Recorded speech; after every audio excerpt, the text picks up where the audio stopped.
What is up, everybody? It's your boy, the Versace Stoner, with another episode of VSW.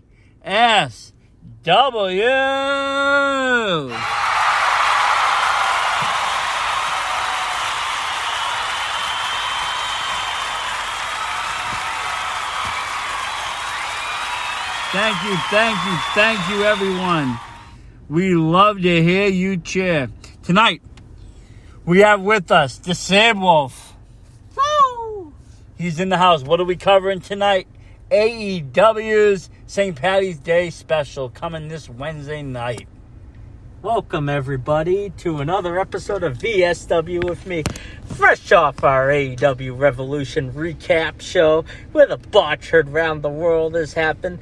Dynamite was a big success, including a big, heel turn. MJF is already a prick, so you could have kind of seen that coming. But the Inner Circle turned face. But what we're really here for is to preview a special Dynamite episode of the St. Patrick's Day Slam.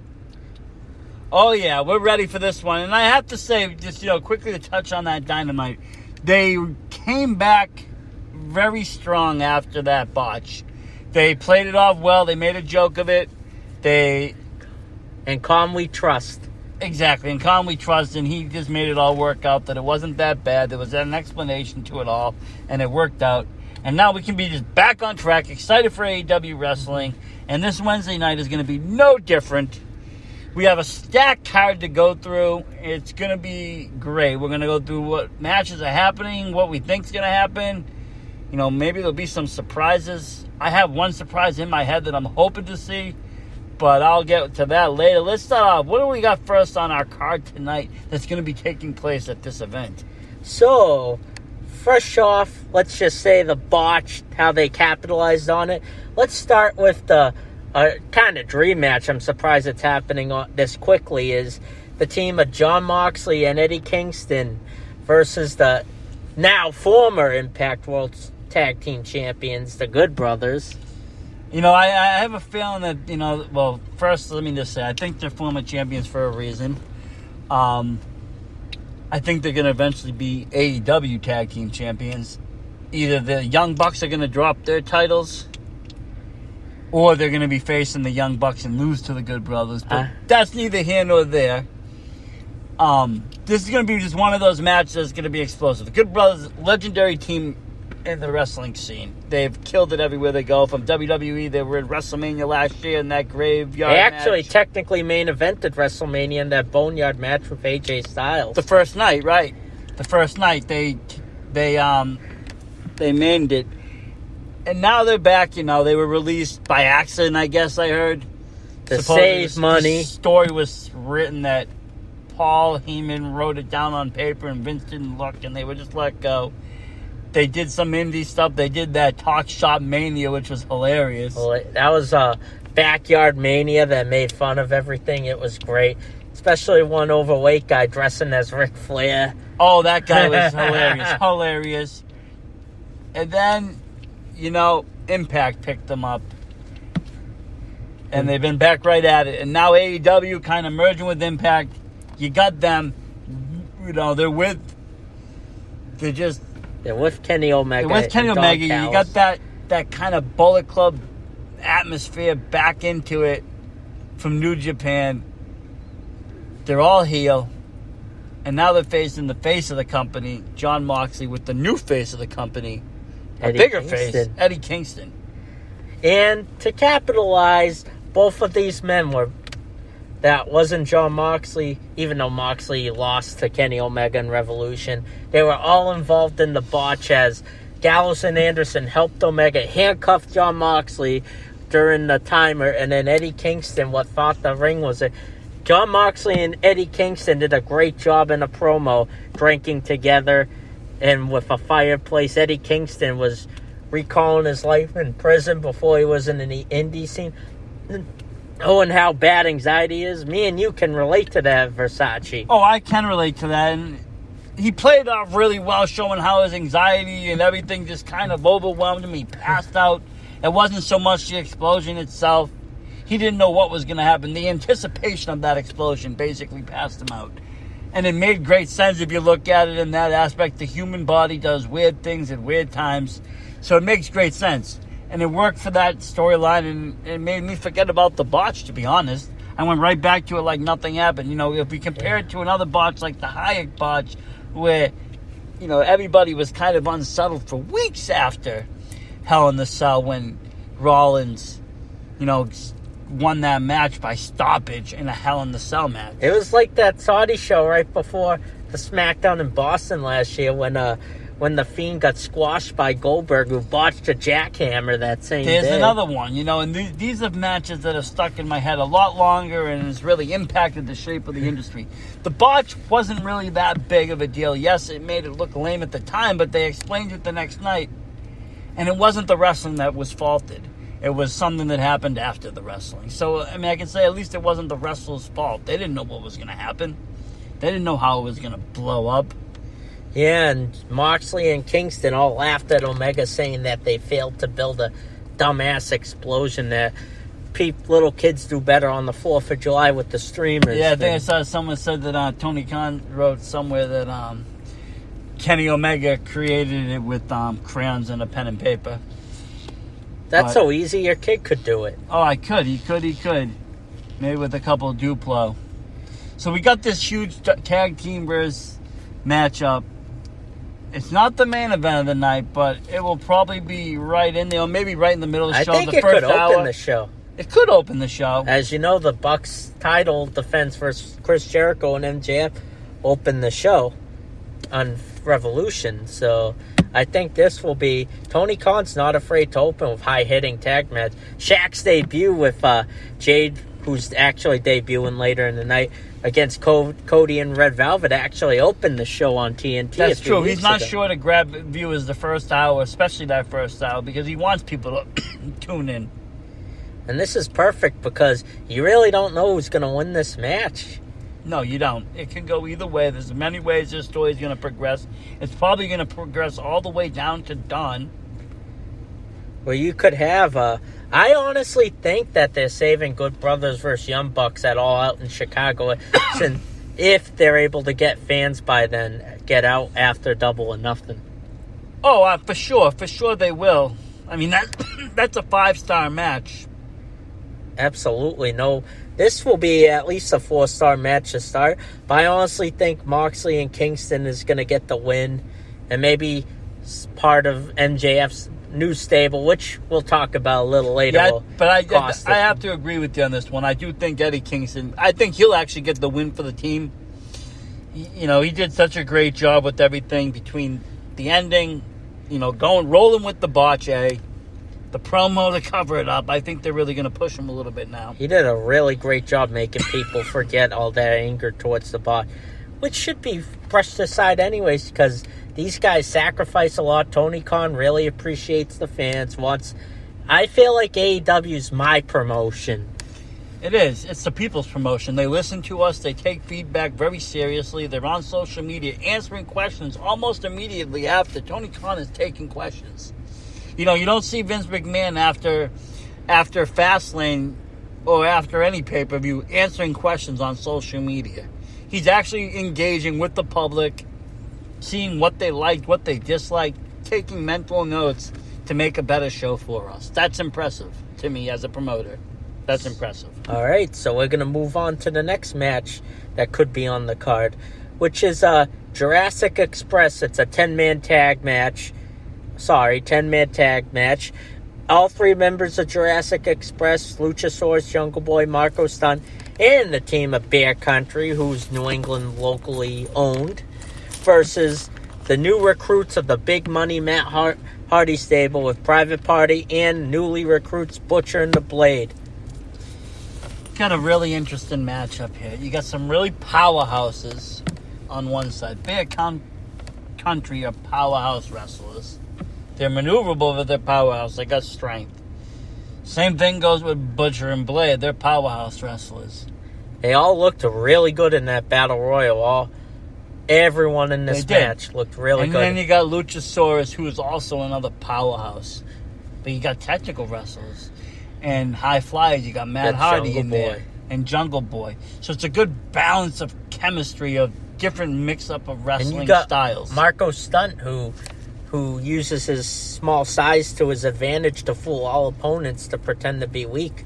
You know, I don't think we get to see, honestly, enough Marco Stunt. I wish we saw more singles matchups of Stunt. I love his Rugrats-inspired tights. Oh, they're great. They're great. They remind me of Ava Everett's. And when she wore them at NCW, she had Rugrat ring gear. That's good to know. It was one of our first indie shows we went to together. It was. I think there's a photo somewhere floating around the internet. What isn't floating around the internet? Nowadays, nothing. Nothing. So you got this big tag team match.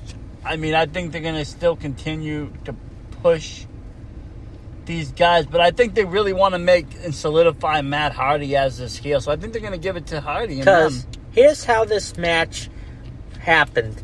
So the debut of AEW Dark Elevation was a few hours ago, which I'll admit didn't get to watch. Matt Hardy in a backstage segment last week in Dynamite, pissed off that he lost all his salary to Heyman Page. I'm sorry he can't build his pool for his wife and kids now. So he recruited a team with Private Party. Their whole goal, initiative, is to get rid of the Dark Order. And they had teamed up with Butcher and the Blade, hoping to make that a reality for him. You know, and it's funny, I always thought the Butcher and Blade, when they first came in, were actually going to join up with the Dark Order. I thought a lot of the teams would, but I never would have thought that the Dark Order would have turned face like this, that they would want to be exterminated by another team. But you got Hangman Page kind of the leader now. What did he buy? A new lawnmower that they rode to get John Silver ice cream last week? Ice cream! They did. Ah, you gotta love the goddamn Meat Man. The goddamn Meat Man! Gotta love John Silver. I think he's been the surprise hit of the Dark Order out of all them. He has. He really has stepped it up for them. I mean, he was great in singles competition, but he really has stepped it up in AEW. He's one of the most lovable characters that they got. I think people just look at him and fall in love with him.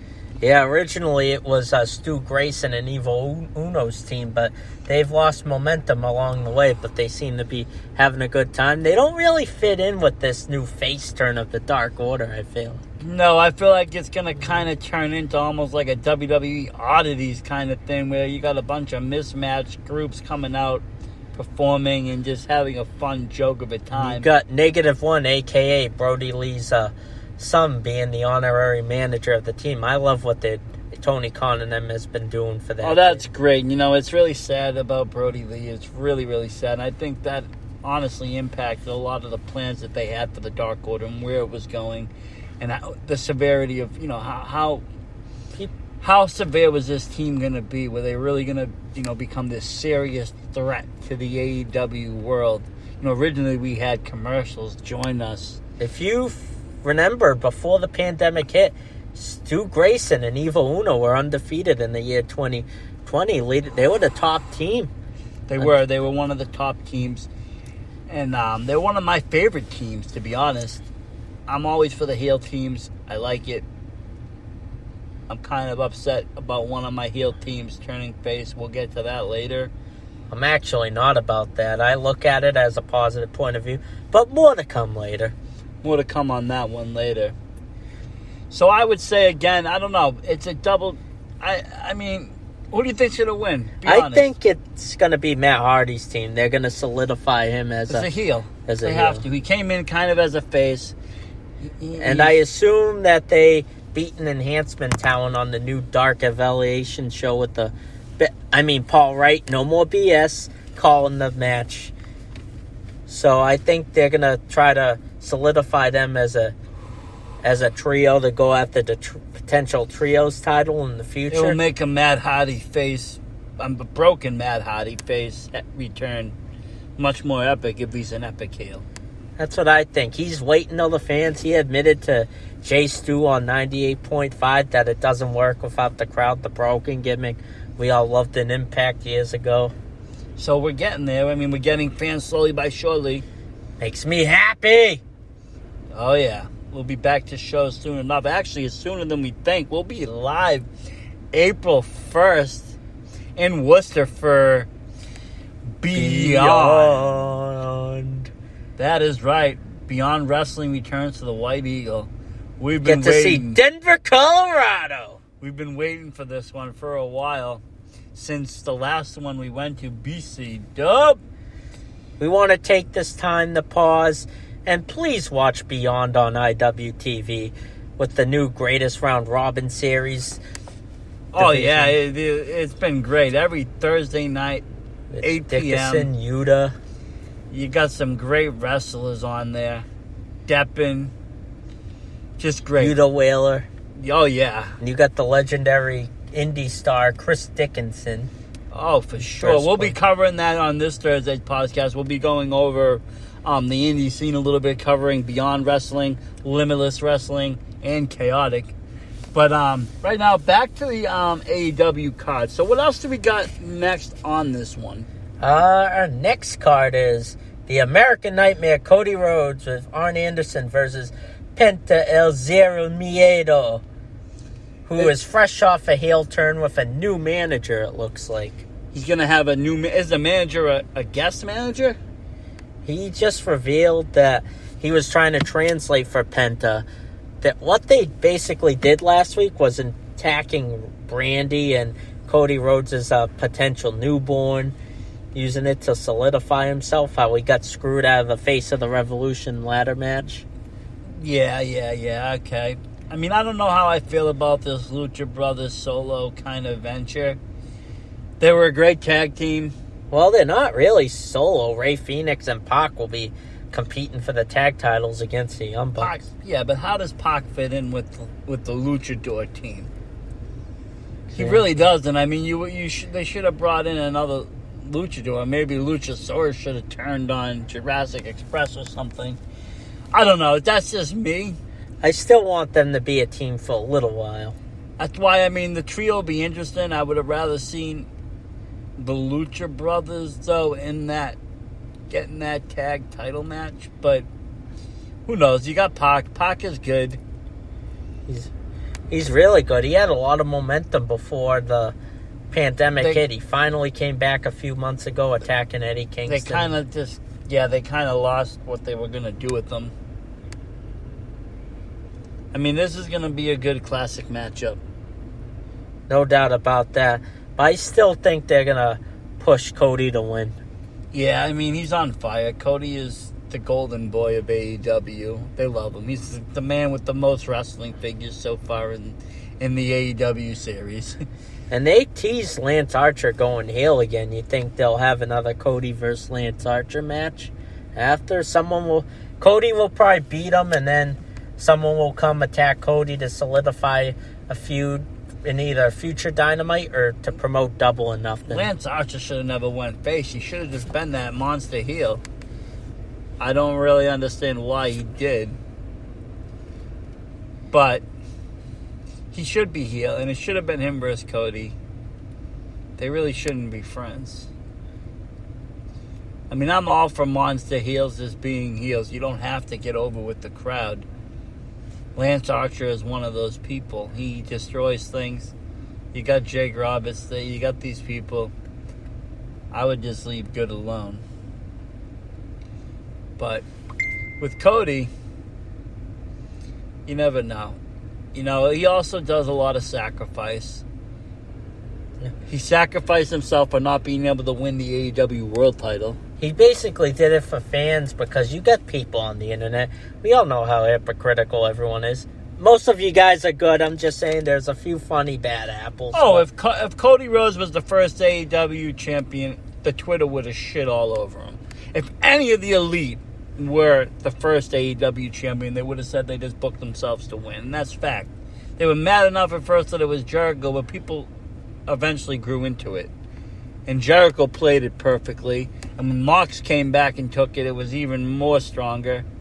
And now you have Kenny Omega bringing it all around the world, making it really relevant. Whoever gets it next will bring it even further into relevancy. So what led to this Cody versus El Penta match coming up this Wednesday on the St. Paddy's Slam is Penta basically used his translator and say, if Cody's the Prince of Pro Wrestling, that means he's the Miedo is the Lord of Lucha Libre. He tried to brag he wanted to be the Spanish version. I don't know about Cody Rhodes, but the face of the Spanish division for AEW maybe. And he said he would have hurt more than just Cody. He would have hurt his arm so he couldn't pick up the baby, his newborn baby. You never talk about a man's family. That's one thing you never do. You never bring a man's family into it. You don't talk about a kids.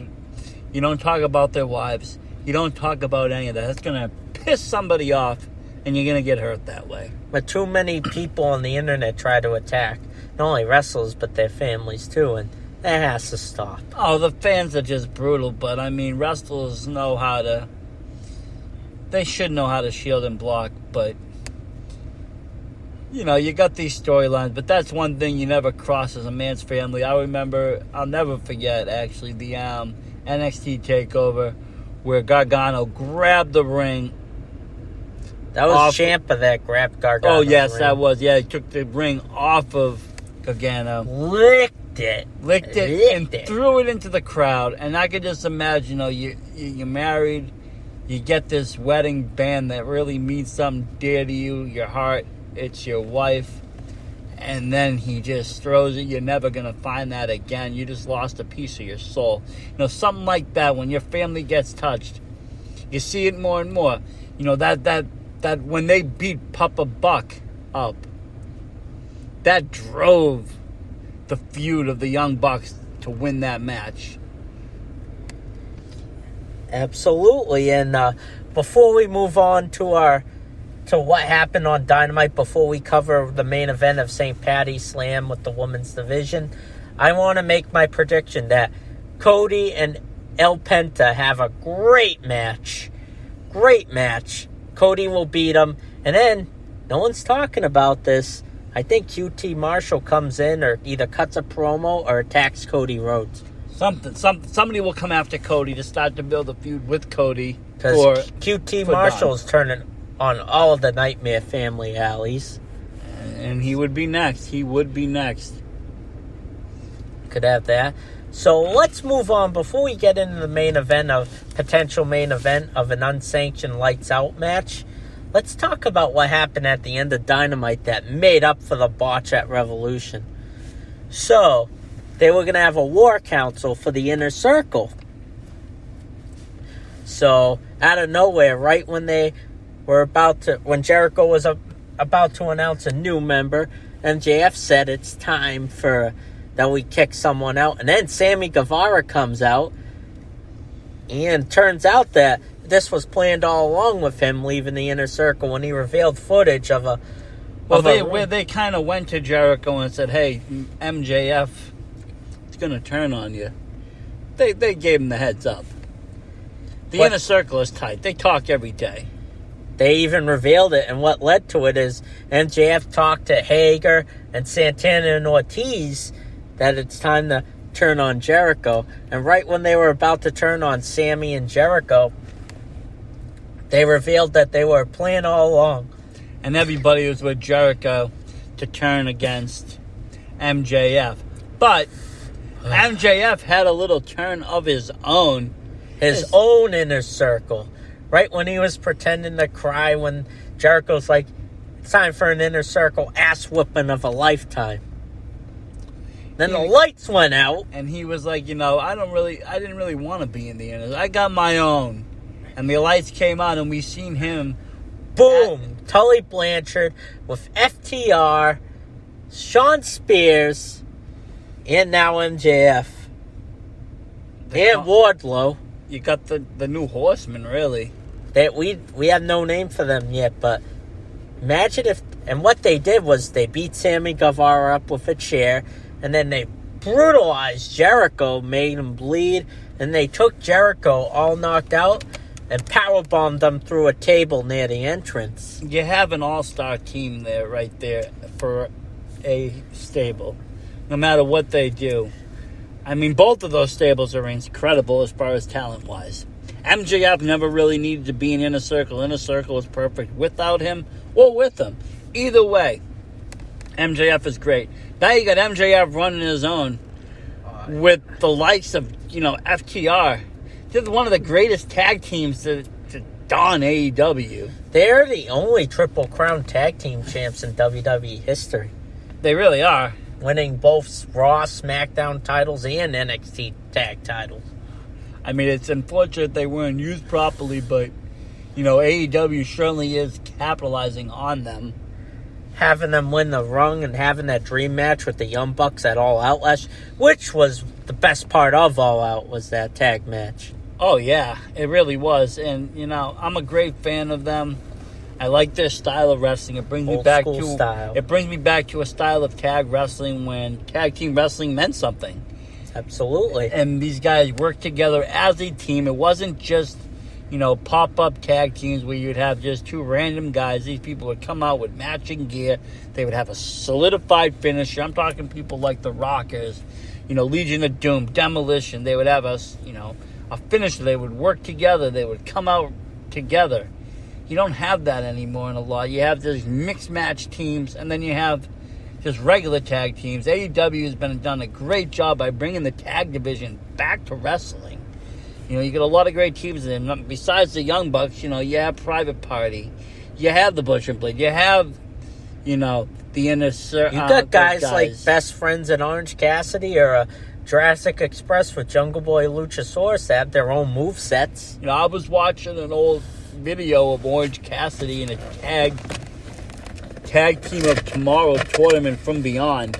Oh yeah.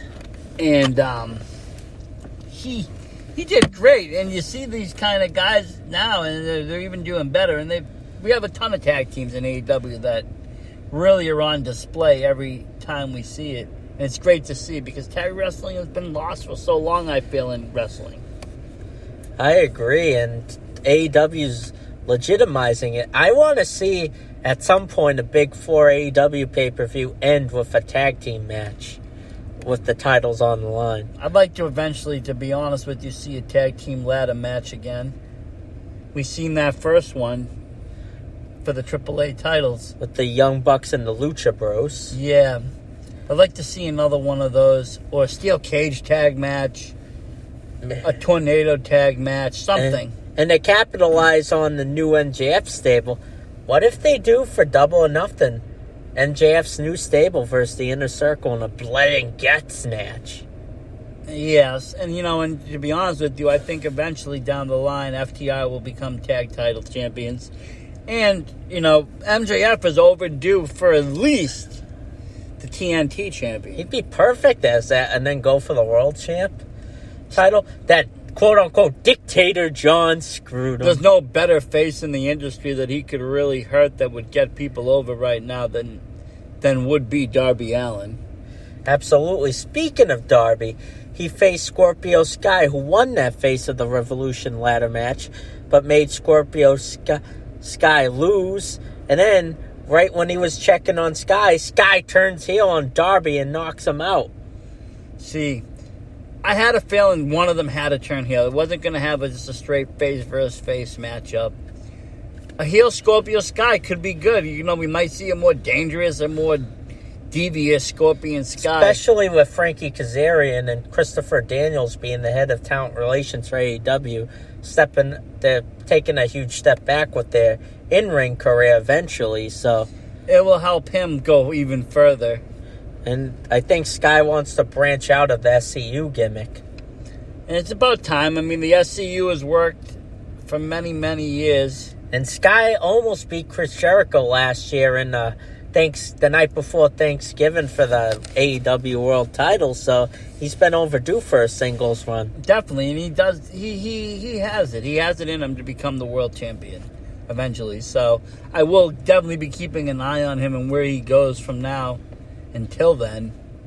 But to capitalize on what we were talking about before, I'm very excited about this Inner Circle face turn. They'll sell a lot of merch. They're hilarious. They're great. group of guys with chemistry with Santana and Ortiz. Yeah, here's the thing. The fans were already behind them 100% before they were faced. You had them singing the Jericho song. You had them, And you don't do that for heels. You really don't. And except the very few heels have been able to be both. You had people like Stone Cold that played heel and face. The Rock played heel and face. You got Edge. Edge played heel and face.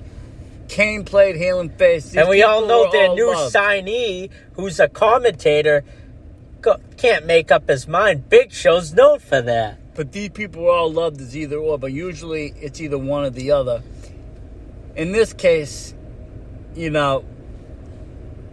Jericho can do either or. Oh. And I think the Inner Circle, as face, like you said, is going to sell even more merch. They're going to continue to be comedy. The comedy in and it. You're going to get all the fans behind them, no question. You have an all-star team. Maybe we get to see more of Jake Hager wrestle. What I really want to see is a singles match between MJF and Sammy Guevara. Well, see, that's the thing. Now you got a face Sammy. That's going to push him into the right direction. And he already does his own webcast before every Dynamite on his own being the Elite on his vlog. Yeah, he does. And plus then you got, Pride and Glory that can now shine. Pride and Powerful. Yeah, Pride and Powerful.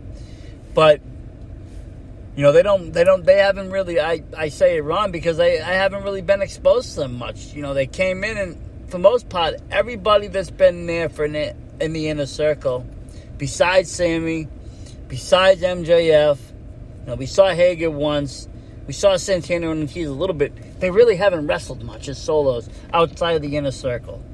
That's very true, and people want to see their old form of LAX, what they were known before AEW.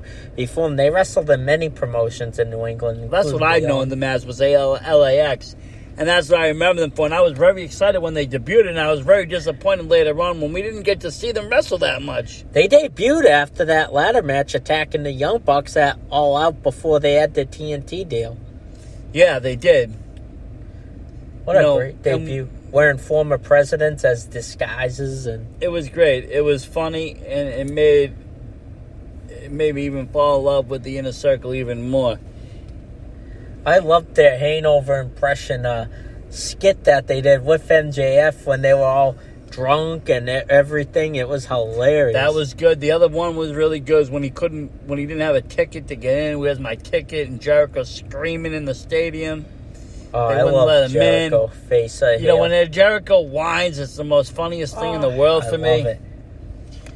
But let's get on to our main event of this evening. Finally! We got the women's division headlining an AEW Dynamite with an unsanctioned lights-out match between Thunder Rosa and the DMD, Dr. Britt Baker, Adam Cole's baby, pun intended. This is going to be a great match. Thunder Rosa is amazing. She's great wrestler. If you've ever caught her in NWA, she was the women's champion there. She tore it apart. She teamed up with, I think, Ashley Vox in the indie scene before NWA. Ashley Vox? Yeah, she did. And actually, Vox made her debut tonight on Dark Elevation. Which is definitely, I got to go back and watch that again to check the high points. But, so about this match, so you got Thunder Rosa killing the scene right now. And she's also very great with the fans, might ask. She's very responsive on social media. You got her against probably... Well, it's the first woman that AEW signed. So I am really shocked that she is not... I think she's definitely the face of AEW. She is for the face of division. women's division for me. But what I'm shocked is how she hasn't had an AEW Women's World title reign yet. No, I mean, we've only had, 3 champions? You had, Rio, Nyla Rose, and Hikaru Shida. And then, now who knows who's going to take that from her.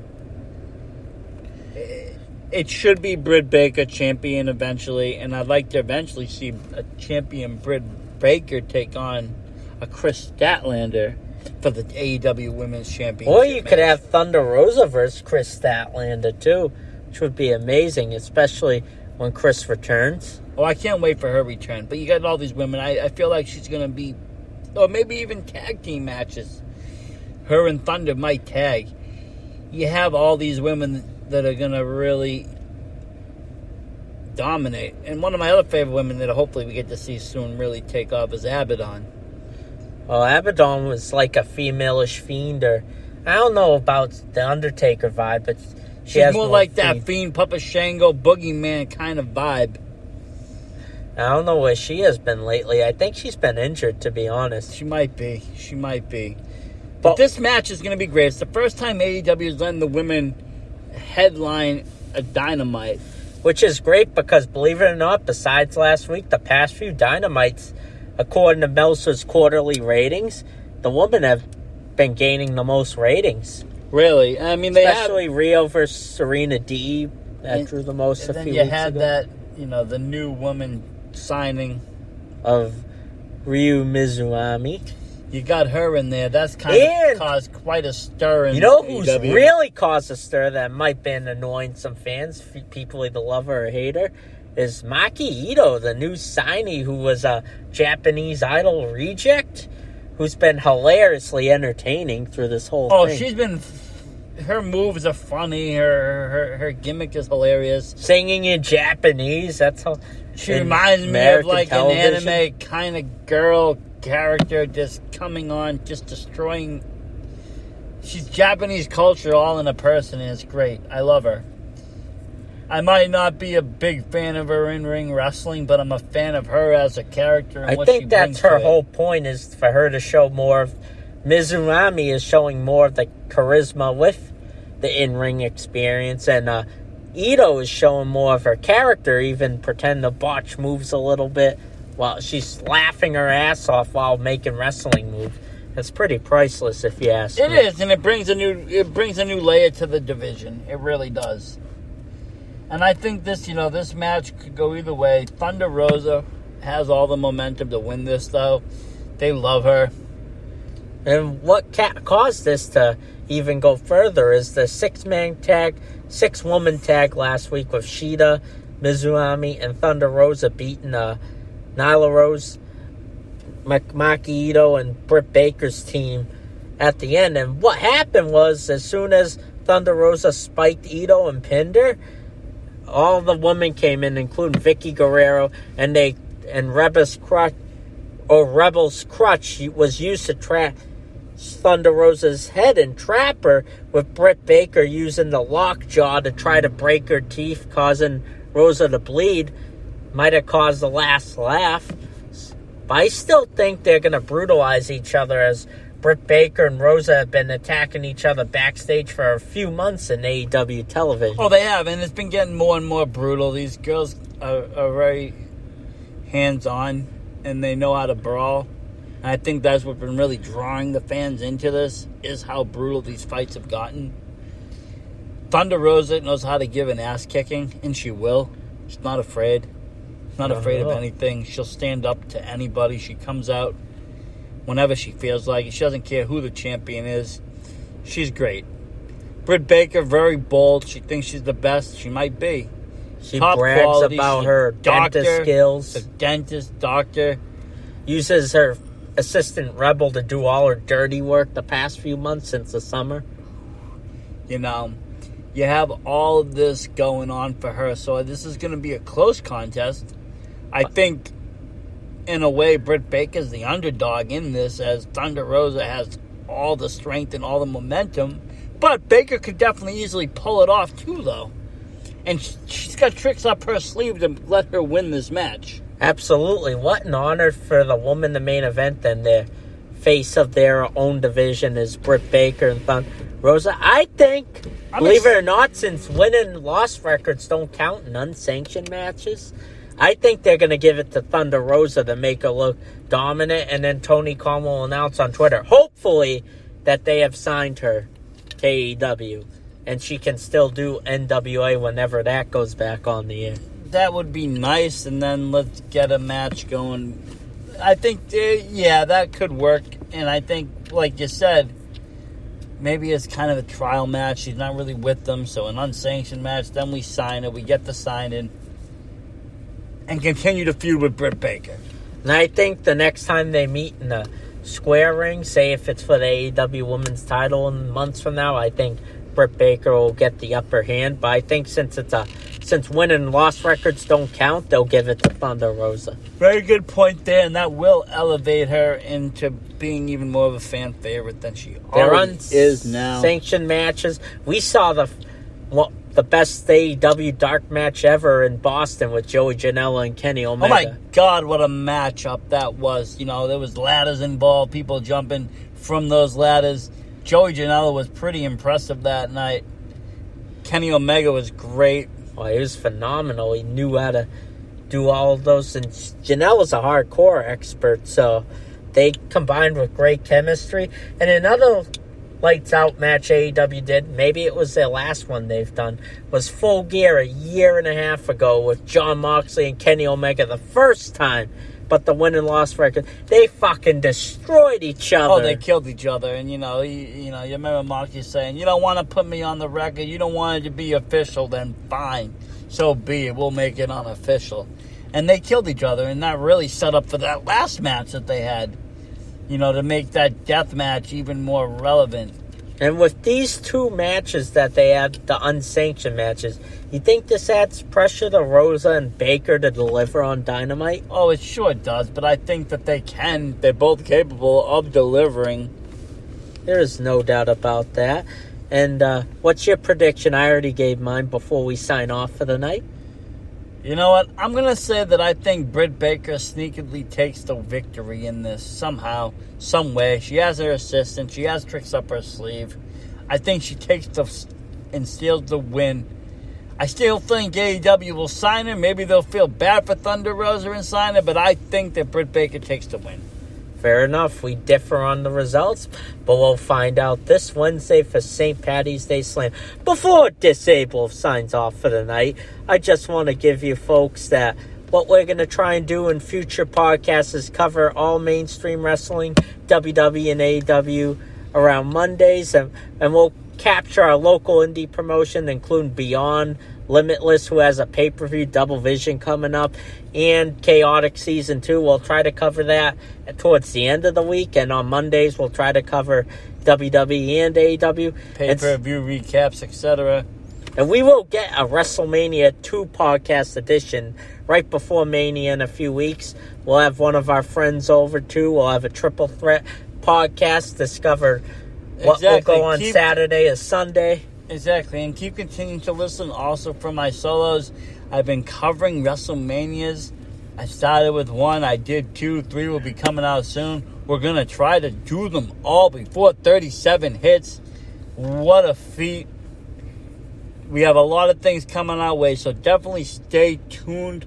Follow us on social media and check us out. And speaking of that, give me a hell yeah. Oh, hell yeah. Because tomorrow's 316 Day, and we got a bonus exclusive podcast on the man himself, Stone Cold Steve That's Austin. right. Listen out tomorrow for our special VSW 316 edition. Have a good night, everybody. Versace out. Disable out.